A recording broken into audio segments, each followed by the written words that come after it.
여러분 안녕하십니까? JTB 뉴스입니다. 문재인 정부의 처음으로 전북 출신 인사가 청와대 수석 비서관에 임명됐습니다. 문 대통령은 지난 선거 기간에 탕평 인사를 약속해왔는데요.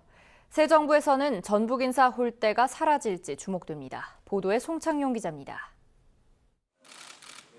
전주 출신의 윤영찬 전 네이버 부사장이 청와대 홍보수석 비서관으로 임명됐습니다. 윤 비서관은 문재인 대통령의 선대위에서 SNS 본부장을 맡아 활동했습니다.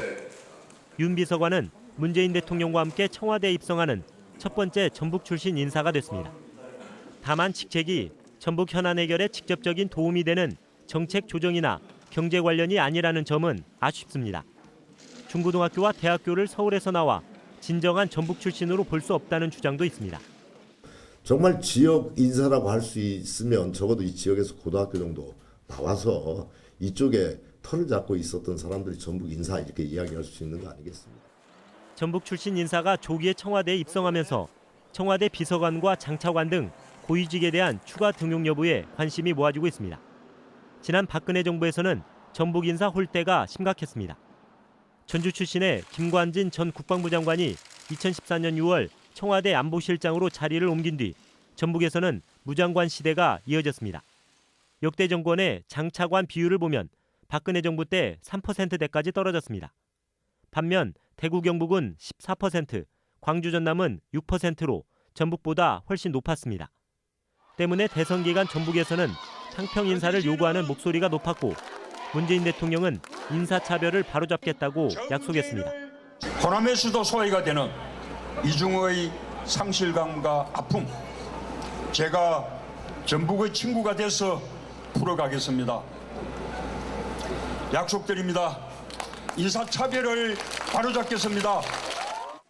더불어민주당 또한 새 정부에서 전북 인사 홀대는 없을 것이라며 다짐했습니다. 민주당은 잘 사는 전북과 균형 인사를 하겠다고 약속했습니다. 우리 아이들의 미래를 위해서라도 반드시 이루겠습니다. 국가 고위직 인사는 정책과 예산 배분 과정에 큰 영향을 미칩니다. 대선에서 문 대통령에게 압도적인 지지를 보낸 전북도민들은 문 대통령과 새 정부가 탕평 인사 약속을 반드시 지킬 것을 기대하고 있습니다. JTB 뉴스 송창용입니다. 문재인 정부가 출범하면서 교육 현장에도 큰 변화가 예상되고 있습니다. 국정 역사 교과서는 완전 폐기 수순에 들어가고 전교조 합법화 문제도 해결책을 찾을 것으로 보입니다.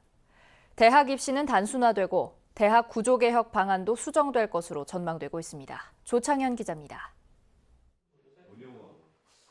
대통령 탄핵으로 사실상 폐기 수순을 밟고 있는 역사 국정교과서는 완전 폐기될 것으로 보입니다. 문재인 대통령이 폐지를 공약했고 집권 여당도 역사 교과서에 국정 발행을 금지하는 법안을 제출한 상태입니다. 국정 교과서가 폐기되더라도 지역교육청이 집필 중인 역사 교과서 보조 교재는 예정대로 내년 2월에 일선학교에 배포됩니다. 전북교육청을 비롯해서 4개 시도교육청이 공동 추진하고 있는 역사 교과서 보조 교재 편찬 작업 계속 진행됩니다. 그리고 내년이면 우리 학생들 손에 들어갈 겁니다. 심각한 갈등을 빚어왔던 어린이집 누리예산은 국가 지원이 확실시됩니다.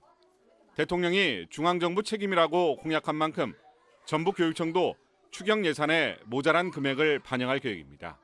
박근혜 전 대통령의 정부 책임 그 표현에는 어떤 철학도 의지도 없었다. 근데 문재인 대통령의 정부 책임이라는 표현 속에는 확고한 철학과 의지가 담겨 있는 것이다. 그렇게 해석을 합니다.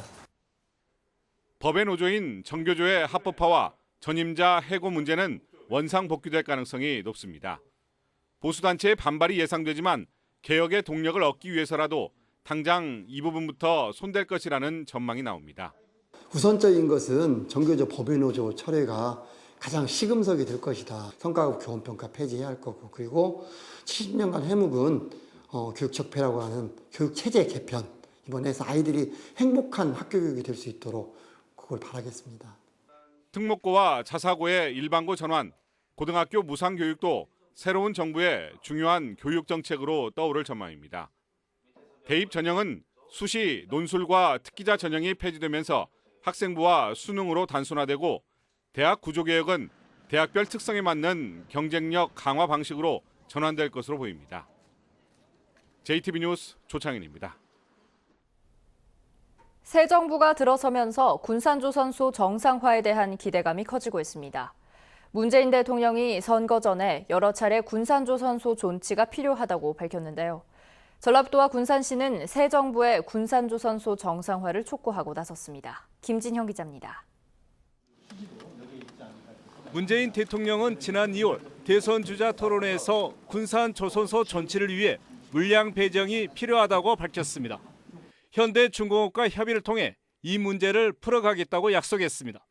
발주량을 좀 줄여서라도 저는 유지해 나갔으면 그렇게 이제 바라고 있고요. 그래서 그 점에 대해서 현대중공업 측과 또 긴밀히 협의해 나가겠습니다. 한 달 뒤에 전북을 다시 찾아 군산조선소 정상을 위해 노력하겠다고 밝혔습니다. 이 때문에 새 정부의 거는 기대감이 커지고 있습니다. 시민들은 군산조선소가 문을 닫으면 지역 경제에 미치는 영향이 큰 만큼 대통령 공약이 반드시 지켜지길 바라고 있습니다. 군산조선소는 지난해 5월부터 실시한 구조조정으로 86개 협력업체 가운데 47개가 문을 닫고 3,300여 명이 일자리를 떠났습니다. 전라북도와 군산시는 현대중공업이 공시한 대로 7월에 군산조선소가 멈추게 되면 피해가 더 커질 수밖에 없다며 새 정부에 대책을 서둘러 마련해달라고 촉구하고 나섰습니다. 현대중공업 군산조선소를 살려놓겠다 이렇게 약속을 하셨고 기재부나 산자부에서 그런 방안을 내세워가지고 대통령께 건의하는 방법으로 이렇게 하면 될 것 같아요. 또 현대중공업 울산 본사를 찾아 가동 중단 철회를 촉구하는 5,000명 인간띠 있기 행사를 갖는 등 압박 수위를 높이기로 했습니다. 새 정부가 군산조선소 정상화와 관련해 어떤 해법을 내놓을지 관심이 높아지고 있습니다. JTB 뉴스 김진영입니다. 제19대 대선에서 초라한 성적표를 받아든 국민의당이 당 쇄신 작업에 박차를 가하고 있습니다. 새로 구성될 지도부에는 전북 의원들도 앞다퉈 출마 의사를 밝히고 있어 당 주도권에 큰 변화가 예상됩니다. 이승환 기자의 보도입니다. 대선 이후 이틀 만에 열린 국민의당 전북 도당의 기자회견 자리. 참석자들은 도민들의 선택을 겸허하게 받아들이고 지역 발전을 위해 노력하겠다고 말했습니다. 신발끈을 다시 고쳐매고 전북의 미래를 위해 더욱 분발하겠습니다. 국회에서 열린 국민의당 의원총회에서도 향후 수습책을 놓고 격론이 벌어졌습니다. 2시간이 넘는 비공개 회의 끝에 박지원 대표가 대선 참패에 책임을 지고 사퇴한 뒤 새로운 지도부를 구성하기로 했습니다. 원내대표가 중심이 돼서 당을 새롭게 원내 중심 정당으로 이끌어갔고 또 그 이외에 비대위원장은 별도로 선임을 해서 비대위원장이 전당대회를 새롭게 준비하는 것으로. 국민의당의 쇄신책과 더불어 관심을 모으고 있는 건 전북 의원들의 거취 문제입니다. 그동안 지도부에서 한 발짝 비켜있던 전북 의원들은 이번엔 유성엽, 김관영 의원이 동시에 원내대표 출마 의사를 밝혔습니다. 자천 타천 당대표 물망에 오르고 있는 정동영 의원도 16일 원내대표 선거 결과 등을 지켜본 뒤 최종 입장을 밝힐 예정입니다. 국민의당이 대선 참패에 충격을 딛고 당을 쇄신하고 분위기를 추스리기 위한 방안을 분주히 모색하고 있습니다. JTB 뉴스 이승환입니다.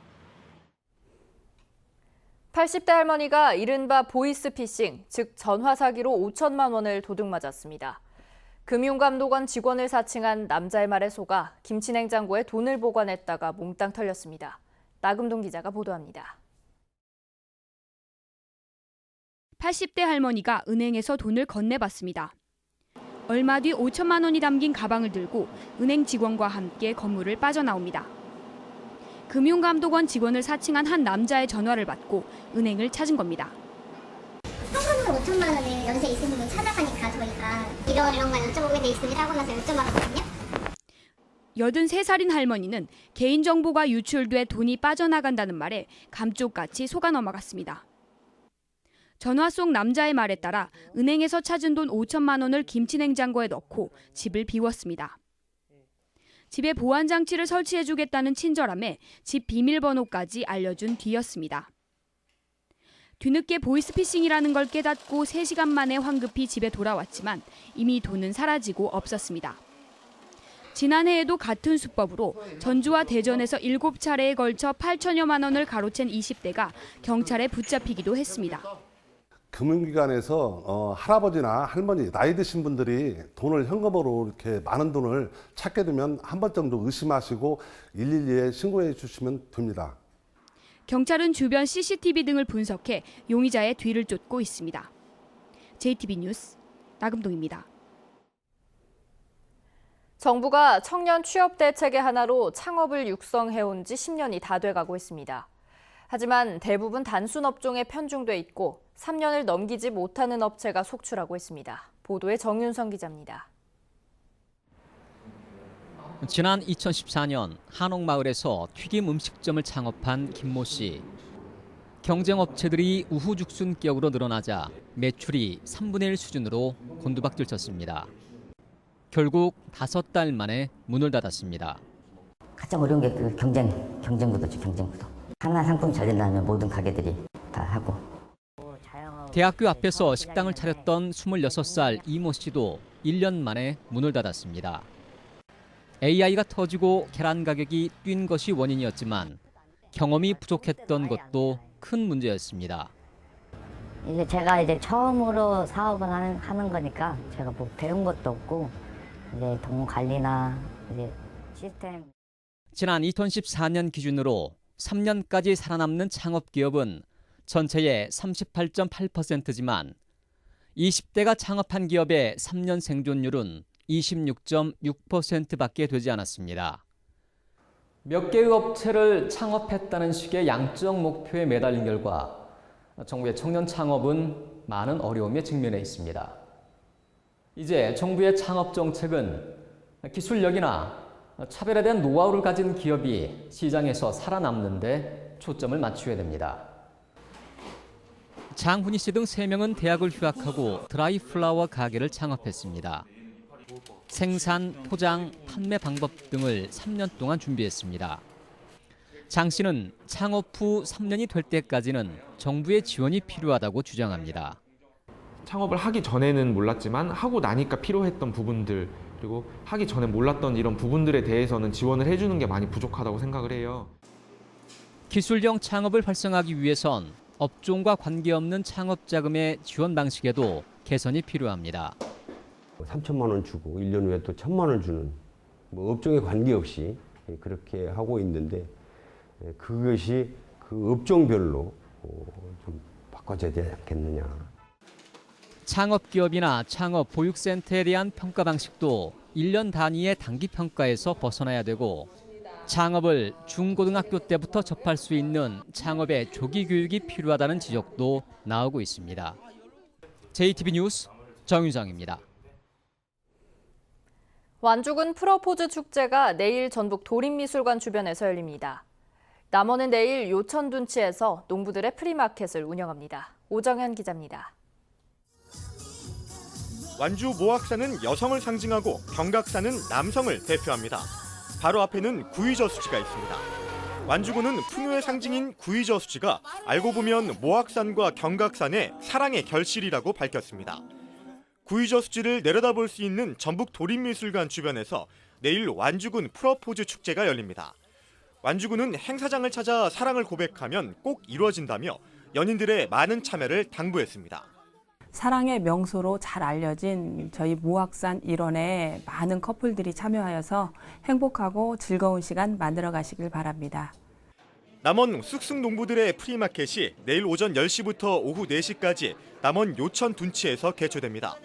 오는 10월까지 매월 둘째와 넷째 주 토요일에 열리는 프리마켓은 남원 농민들이 직접 생산한 농산물을 저렴하게 판매합니다. 저희들이 진실되게 지은 작은 농부들이 마련한 장터이니 여러분들이 오셔서 새로운 상품과 좋은 상품 잘 와서 보시고 만족스럽게 사갖고 가시면 좋겠습니다. 제11회 전주 비보이 그랑프리가 오는 28일 전북대 삼성문화회관에서 열립니다. 이번 대회에는 국내외 유명 비보이 30팀이 참가하고 지정된 배부처에서 좌석 교환권을 받은 1,700명만 입장이 가능합니다. JTB 뉴스 오정현입니다. 취업 말선 명목으로 금품을 받은 혐의로 기소됐던 황숙주 순창군수 부인 권모 씨가 무죄 확정 판결을 받았습니다.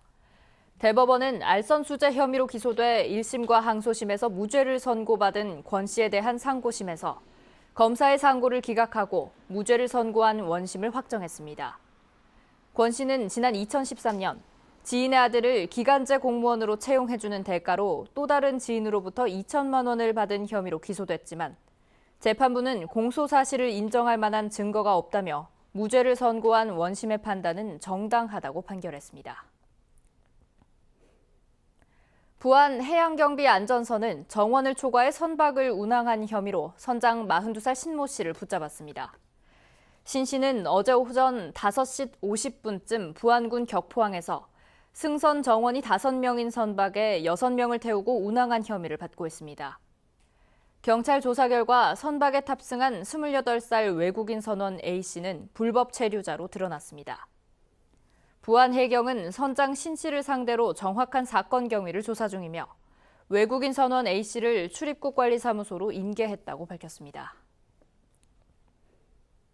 고속도로의 한 주차장에서 50대 남성이 숨진 채 발견됐습니다. 남원경찰서는 어제 오후 9시쯤 광주 대구 고속도로의 대구 방면 주차장에서 브라질 교포인 54살 강모 씨가 승용차 안에서 숨진 채 발견됐다고 밝혔습니다. 경찰은 차 안에 번개탄이 있는 것으로 미뤄 강 씨가 스스로 목숨을 끊은 것으로 보고 정확한 사망 원인을 조사하고 있습니다. 전주 완산경찰서는 상습적으로 의류를 훔친 혐의로 33살 김모 씨를 불구속 입건했습니다. 김 씨는 지난해 5월 전주시 중로 송동에 있는 한 의류 매장에서 32만 원 상당의 골프웨어를 훔치는 등 지난해 5월부터 지난 3월까지 전주의 의류 매장을 돌며 20여 차례에 걸쳐 모두 1,100만 원 상당의 의류를 훔친 혐의를 받고 있습니다. 전북은 오늘 대체로 흐리겠습니다. 낮 최고 기온은 전주 24도 등 21도에서 24도로 어제와 비슷하겠습니다. 오후부터는 빗방울이 떨어지겠습니다. 미세먼지 농도는 보통 수준이 예상됩니다. 주말인 내일은 구름이 많은 가운데 오후부터 익산과 군산 등 일부 지역에는 빗방울이 떨어지겠습니다. 전주기상지청은 일요일인 모레는 맑겠고 당분간 평년 기온을 웃도는 초여름 날씨가 이어질 것으로 내다봤습니다.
JTB 뉴스를 마칩니다. 시청해주신 여러분 고맙습니다.